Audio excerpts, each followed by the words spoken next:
Good morning બાળકો.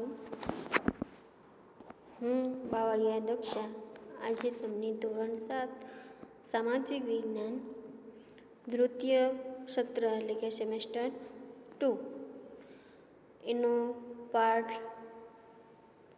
આમ જોઈએ તો સેમેસ્ટર બીજાનો પાઠ પહેલો અને આમ જોઈએ તો આપણી ચોપડી પ્રમાણે પાઠ 5મો 1 થી 4 પાઠ છે એ સેમેસ્ટર 1માં આવે છે.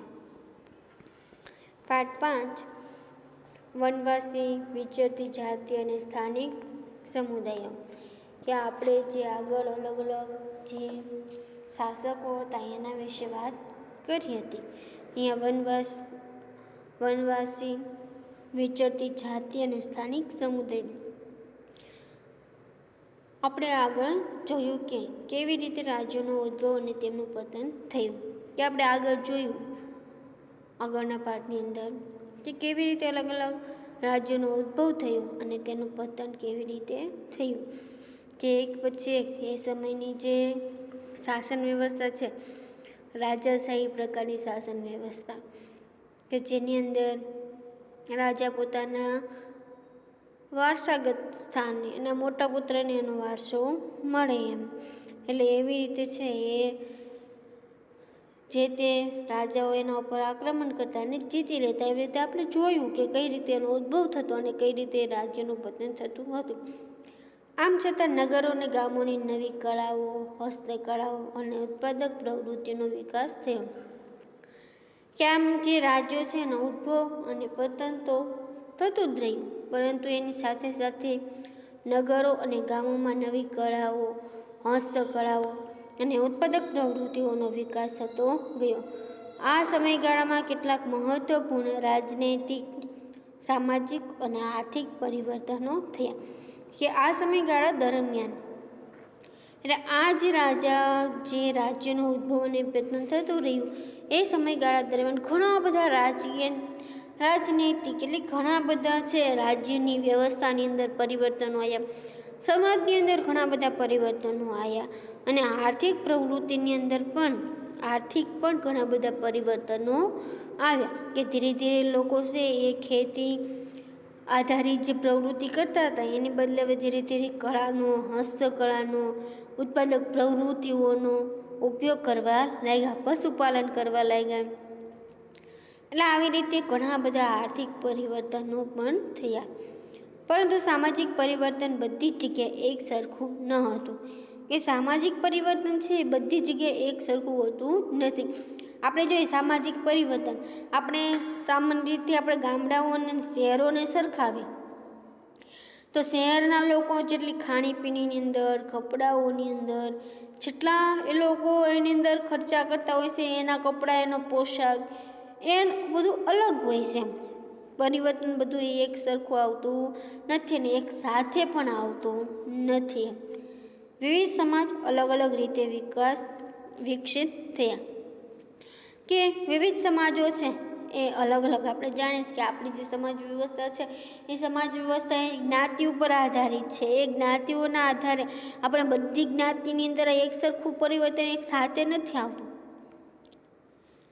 સમયે છે દરેક જ્ઞાતિની અંદર અલગ અલગ પરિવર્તન આવતું જાય છે. આવું શા માટે થયું તે સમજવું જોઈએ. કે આવું શા માટે થયું કે બધે એક સરખે પરિવર્તન તો લોકો છે અમુક લોકો ઝડપથી સ્વીકારે પરિવર્તનને, અમુક લોકો ઝડપથી સ્વીકારે નહીં. જે સમાજ શિક્ષિત ભણેલું ગણેલું હોય એ પરિવર્તનને ઝડપથી આવકારી લે, જ્યારે જે અનશિક્ષિત અનપઢિત વ્યક્તિઓ હોય છે એ પરિવર્તનને જલ્દીથી સ્વીકારતા નથી. જનજાતિ અને વિચરતી જાતિનો અર્થ આપણે આગળ જોઈશું. મોટા શહેરો અને રાજ્ય વિસ્તારોથી દૂર સદીઓથી પોતાની સંસ્કૃતિ અને ઓળખને પ્રસ્થાપિત કરતો એક વિશિષ્ટ સમાજ પણ ભારતમાં વસતો હતો. કે મોટા શહેરો જે રાજ્ય વિસ્તાર છે એનાથી દૂર એટલે કે જંગલોની અંદર, એ વિસ્તારની અંદર એ રીતે પ્રકૃતિના ખોળામાં એ લોકો છે એક પોતાની સંસ્કૃતિ અને ઓળખને પ્રસ્થાપિત કરતો, એટલે પોતાની ઓળખને જે સંસ્કૃતિ છે એને જાળવીને રાખેલી એવો એક વિશિષ્ટ સમાજ ભારતની અંદર વસતો હતો, જેને આપણે જનજાતિ સમુદાય કે વનવાસી સમુદાયથી ઓળખીએ છીએ, કે જેને આપણે જનજાતિ સમુદાય અને વનવાસી સમુદાય એટલે કે વનવાસી એટલે વનમાં રહેનાર માણસો તરીકે ઓળખે છે. આ સમાજ એ સમયની સમાજ વ્યવસ્થાથી દૂર હતો, કે આ જે સમુદાય છે વનવાસી સમુદાય કે જનજાતિ સમુદાય એ જે સમાજની વ્યવસ્થા છે એનાથી દૂર હતો, એટલે કે પોતાની એક અલગ પરંપરાઓ, એની અલગ સંસ્કૃતિ હતી. એ જે રાજાઓ પોતે છે એ જે સમાજ અંદર રહેતો હતો એનાથી એ દૂર હતા. પ્રત્યેક જનજાતિઓના સભ્યો કબીલાઈ પ્રથાથી એકબીજા સાથે જોડાયેલા હતા, કે પ્રત્યેક જનજાતિના સભ્યો કબીલાઈ પ્રથાથી એકબીજા સાથે જોડાયેલા હતા. કબીલાઈ એટલે કે એક આખો સમુદાય હોય, એમાં એક કોઈક મેન વ્યક્તિ હોય જે આખા કબીલાઈનું શાસન વ્યવસ્થા છે એ સંભાળતો હોય. એનું ખાવા પીવાનું, એની ઉત્પાદક જે કાંઈ પ્રવૃત્તિ છે તે એ બધું ભેગું હોય. જમતા પણ સાથે હોય, જે કંઈ પ્રવૃત્તિ કરે એ સાથે કરતા, અને એનો જે વડીલ વ્યક્તિ હોય એ વ્યક્તિ છે એ પોતે આખા કબીલાઈનું સંચાલન કરતો હોય છે. તેઓ શિકારી, સંગ્રહખોર અને પશુપાલક તરીકે થોડે ઘણી અંશે ખેતી દ્વારા પોતાનું જીવન જીવતા હતા, કે પોતે છે જે શિકારી તરીકેનું જીવન, સંગ્રહખોર એટલે કે જે વસ્તુ હોય એને સંગ્રહી અને મૂકી દે અને પછી લાંબો સમય એને ખોરાક તરીકે ઉપયોગ કરે. પશુપાલન અને થોડે ઘણી ખેતીની પ્રવૃત્તિ પણ કરતો હતો. જંગલ અને પ્રકૃતિ તેમના જીવન પર સૌથી વધુ અસર કરતા પરિબળો હતા, કે જંગલ અને પ્રકૃતિ એ એમના જીવન ઉપર સૌથી વધુ અસર કરનારા પરિબળો હતા, કારણ કે એ સમયે એ લોકો છે જંગલોની અંદર વસવાટ કરતા અને જે તે પ્રાણીઓનો શિકાર કરીને પોતાનું જીવન વિતાવતા હતા, ને જે કંઈ જંગલોની અંદર એની પેદાશો મળે એ પણ ખાઈને પોતાનું જીવન વિતાવતા હતા. એટલે એ મહત્વના પરિબળો હતા. તેમના ઘરો પ્રાકૃતિક સંસાધનોથી જ બનેલા હતા, કે એમના જે ઘરો છે એ પણ પ્રાકૃતિક સંસાધનોથી જ બનેલા હતા, એટલે એ લાકડાઓ, એનું જે ઘાસ છે તે એનો ઉપયોગ કરીને એના ઘર છે એ બનાવેલા. માટી, ગારો, આવા બધી વસ્તુઓનો ઉપયોગ કરીને એમના ઘર બનાવેલા હતા. આમાંની કેટલીક જાતિઓ એક જગ્યાએથી બીજી જગ્યાએ ભટકતી રહેતી હતી, જેને આપણે વિચરતી કે વિમુક્ત જાતિઓ તરીકે ઓળખીએ છીએ. કે આમાંની કેટલીક જે જાતિઓ હશે જનજાતિઓમાં ઘણી બધી વિચરતી જાતિઓ હતી, કે ભટકતું જીવન જીવતી હતી, એક જગ્યાએથી બીજી જગ્યાએથી ત્રીજી જગ્યાએ, એટલે જ્યાં પોતે ખોરાક મળે ત્યાં સુધી રહે અને પછી પાછી પોતાને એવું લાગે કે હવે અહીંયા નથી રહેવું એટલે ફરીને પાછા બીજી જગ્યાએ સ્થળાંતર કરે. એટલે આવી રીતે ભટકતું જીવન જીવતી હતી, જેને આપણે વિચરતી કે વિમુક્ત જાતિ તરીકે ઓળખીએ છીએ. જનજાતિના લોકો જમીન કે જમીન પેદાશો પર સંયુક્ત રીતે નિયંત્રણ રાખતા અને પોતાના બનાવેલા નિયમોને આધારે પરિવારમાં તેની વહેંચણી કરતા, કે જે પોતે જનજાતિના લોકો જમીન અને જમીનની પેદાશો પર સંયુક્ત રીતે નિયંત્રણ રાખતા, એટલે કે એની અંદર બધાનું જે કંઈ સમુદાયની અંદર જેટલા સભ્યો હોય એ બધા સભ્ય છે એમાં એનો ભાગ રહેતો, અને તેમના બનાવેલા નિયમોને આધારે પરિવારમાં તેની વહેંચણી થતી, કે જે કંઈ જમીન, મિલકત, ખાવા પીવાનું જે કંઈ હોય એની આખી જે વહેંચણી છે એના નિયમોને આધારે થતી હતી. તેમનું જીવન સામૂહિક સ્વરૂપનું હોવાથી તેમને અર્થવ્યવસ્થામાં પણ સામૂહિકતાનો સિદ્ધાંત જોવા મળે છે, કે એમનું જે જીવન છે એ સામૂહિક સ્વરૂપનું, એટલે કે બધા ભેગા, સામૂહિક એટલે કે બધા ભેગા રહેતા હતા, અને જે કંઈ પ્રવૃત્તિ કરે અને અર્થવ્યવસ્થા એટલે જેની વ્યવસ્થા છે, ઘર ચલાવવા માટેની વ્યવસ્થા, એનું જે સમુદાયની વ્યવસ્થા એ સામૂહિક સ્વરૂપની આપણને જોવા મળે છે. એટલે સમૂહ ભાવના એ લોકોની અંદર ખૂબ મોટા એવા પ્રમાણે જોવા મળતી હતી. જુદા જુદા સમુદાયમાં સમાનતા જોવા મળી હતી, કે જુદા જુદા સમુદાયમાં સામાજિક સમાનતા જોવા મળી હતી, કે જુદા જુદા સમુદાયની અંદર આપણે અલગ અલગ પ્રકારની સામુદાયિક જે સામાજિકતા છે એ સમાન જોવા મળે, કે સમુદાયની અંદર સામાજિક સમાનતા જોવા મળે, એટલે કે બધા સમાજની અંદર જે એના નીતિ નિયમો છે એ સરખાપણે આપણને જોવા મળતા હતા.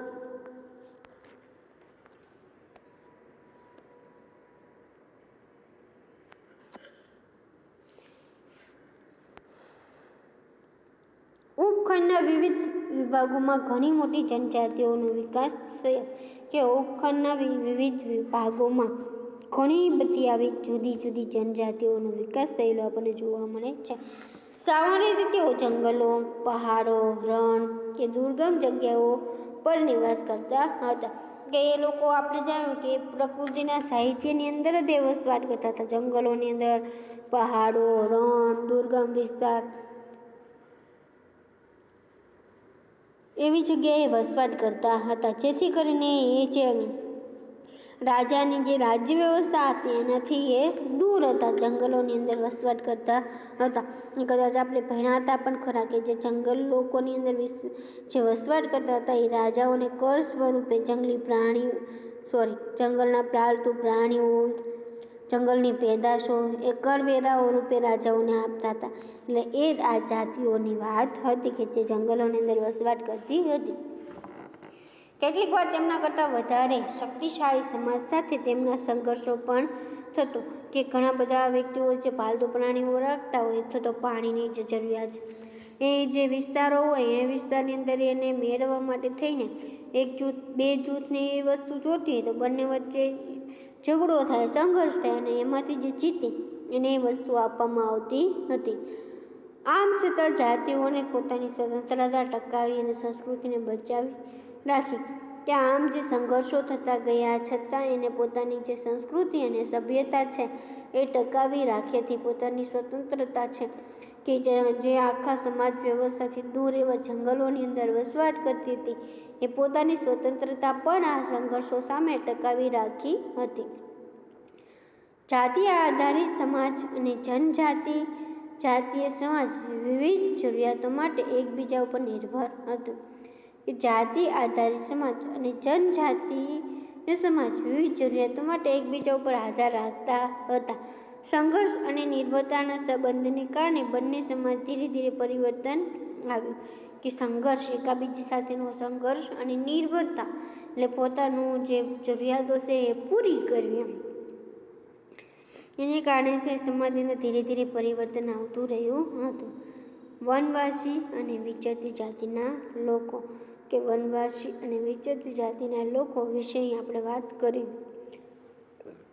સમકાલીન ઇતિહાસકારો અને મુસાફિરોએ વનવાસી અને વિચરતી જાતિઓ વિશે બહુ ઓછી જાણકારી આપી છે, કારણ કે આ જે સમુદાયો છે એ સમયની જે વ્યવસ્થા હતી એનાથી દૂર હતો જેના કારણે એના વિશે કંઈ વિશેષ માહિતી મળતી નથી કે અને એ લોકો છે એ મોટા ભાગે છે અનશિક્ષિત હતા, કારણ કે જે જંગલોની અંદર વસવાટ કરતા હતું ત્યાં કોઈ શિક્ષણ આપવાવાળું વ્યક્તિ હતું નહીં. કદાચ એવું પણ આપણે કહી શકીએ કે જેથી કરીને એ લોકો શિક્ષિતથી અપરિચિત હતા, એટલે લેખિત દસ્તાવેજો કંઈ મળતા નથી, કે જેના કારણે કેટલાક અપવાદ એટલે કે થોડું ઘણું કહી શકાય એવા લખાણના દસ્તાવેજો છે એ આપણને પ્રાપ્ત થાય છે. પરંતુ વનવાસી કે જનજાતિ પ્રજા પોતાની સમૃદ્ધ રીત રિવાજોનું અને મૌલિક પરંપરાઓનું રક્ષણ કરતી હતી, કે એના જે પોતે ભણેલા ગણેલા ઓછા હતા, શિક્ષિત લોકો છે એ ઓછા હતા, પરંતુ એની જે પરંપરા અને એના જે રીત રિવાજો મૌલિક એટલે કે એના જે આચરણ એના પાલન કરવાનું હોય, કે લેખિત નિયમો ન હોય એ જે પરંપરાઓ છે એનું રક્ષણ કરતી હતી. આવી રીતે દરેક પેઢી છે એ પોતાના રીત રિવાજોનું પાલન કરતી હતી. આ પરંપરાઓમાં નવી પેઢીને વારસામાં મળતી હતી, કે આ જે પરંપરાઓ છે એની નવી પેઢીઓને વારસામાં મળતી હતી.